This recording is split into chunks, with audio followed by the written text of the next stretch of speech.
ویلکم بیک یو ځل بیا تاسو سره موجود یم یاسر ټیکنیکل اپډیټس چینل لا په نننۍ ویډیو کې به زه در وښایم تاسو څنګه کولی شئ چې خپل فیسبوک ته لاک ورکړئ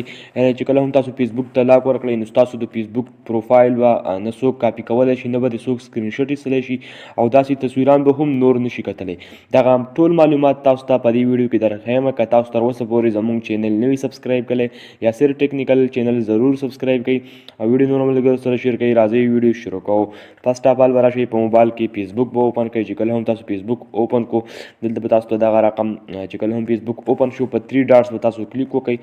دلته به تاسو لږ لاندې راشئ په سیټینګز به تاسو کلیک وکړئ سیټینګز پریویسي چې کله هم تاسو په سیټینګ پریویسي کلیک وکړو بیا به تاسو په سیټینګز کلیک وکړئ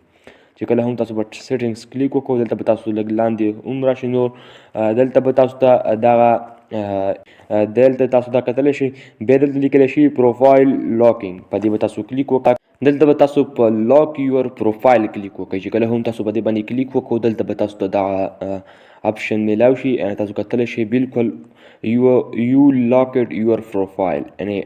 پروفایل لاک شو په اوکې به تاسو کلیک وکړئ ستاسو د آی ډي پروفایل تاسو کتلی شئ چې لاک شو دا به نه څوک سکرین شاټ ایستلی شي او نه به دا څوک کاپي کولی شي یعنې ستاسو پروفایل به اوس څوک نشي کاپي کولی دغه نننۍ ویډیو زموږ وه ویډیو خوښه شوي لایک